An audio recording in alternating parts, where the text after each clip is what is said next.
네, 안녕하십니까. 신지식인 정인태입니다. 저는 국립한국복지대학교 특임교수를 역임했습니다. 경제 전문가 절반이 2008년 금융위기 때와 유사하다 이런 얘기를 하고 있습니다. 네, 그래서 이 상당히 심각한 문제인데요. 네, 회복이 2024년 이렇게 얘기를 하고 있는데 사실상 이 지금 위기가 오고 이러한 부분들이 미국이죠, 미국. 문제가 미국이다. 그래서 미국이 사실상 금리를 급격하게 올린 게 그게 큰 문제가 된 겁니다. 그러니까 미국이라는 나라가 계속해서 물가 상승이 있었어요. 트럼프 때부터. 그러면은 물가 상승률이 한 2% 정도 올라가면은 대처를 해야 되는데 방치해 둔 거죠. 정치적인 거죠. 정치적인 거. 그리고 이제 3, 4% 됐을 때도 그냥 평균적으로 대처하겠다. 그리고 7.6% 정도 됐을 때 이제 대처를 했는데 이미 뒷북을 친 거죠. 여기에 대한 비판이 굉장히 많이 나왔고, 근데 이들은 계속해서 경제 위기를 만들어 가지고 결국에는 세계 이 경제를 약탈하려고 하는 그러한 부분들이 다분히 있다. 저는 그렇게 보고 있습니다.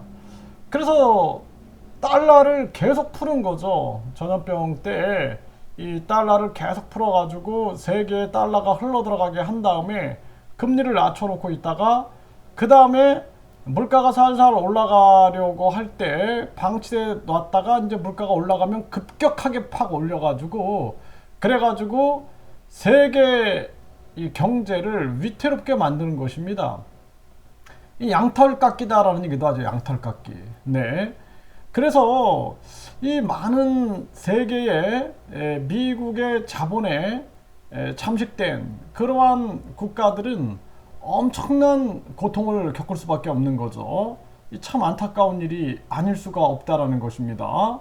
이 반복적인 거예요, 미국이 이 달러 패권을 갖고 있는 한 계속 이런 문제는 반복될 수밖에 없다라는 것입니다. 그래서 이 케인즈가 얘기했던 세계 통화가 만들어져야 된다. 이 부분이 굉장히 중요한 부분들이고요.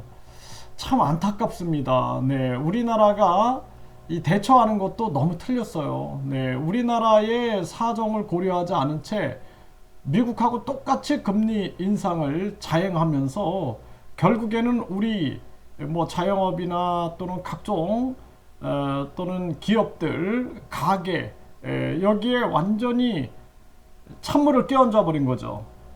부동산도 마찬가지고 미분양 사태가 터지면서 이사업체라든지 인테리어 업체라든지 또는 가전제품 이게 다 안 돌아갈 수밖에 없는 거죠. 그러다 보니까 뭐 삼성이나 LG 뭐 이런 데도 계속해서 재고가 쌓일 수밖에 없는 거죠. 이 정치인들의 잘못된 정책과 잘못된 정치가 국민만 잡는 거죠. 국민만. 그렇기 때문에 국민투표 시민 발안제 해서 국민들이 국민들의 뜻을 반영할 수 있는 정치 체계가 있어야 된다. 그렇지 않으면은 이런 거를 우리가 막아낼 수가 없는 거예요. 국민들은 그냥 당하는 거죠. 이 참 가슴 아픈 현실이 아닐 수 없다. 이렇게 말씀을 드립니다.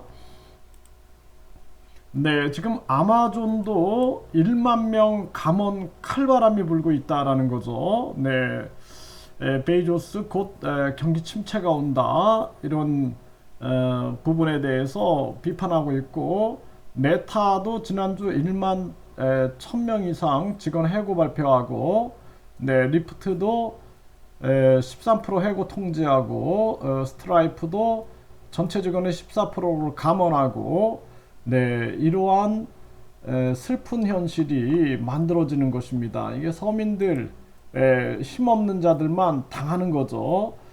글로벌 경기 침체에도 명품 시장은 나홀로 호황. 이자가 올라가니까 돈 있는 자들은 명품 시장에서 나홀로 호황을 하는 거예요. 이게 양극화죠. 이게 잘못된 자본주의의 모습이다. 네, 그리고 경기 침체 속에 양극화되는 소비, 네, 이 럭셔리 투자는 주목을 받고 있는 이러한 상황이다라는 것입니다. 참 안타까운 그러한 현실이고요. 지금 뭐 폐지 가격이 떨어져가지고 경기 침체가 오니까 폐지 가격이 떨어지는 거예요. 그 폐지 줍는 어르신들이 생계가 위태롭다라는 그러한 소식을 들으면서 정말 가슴이 아픕니다.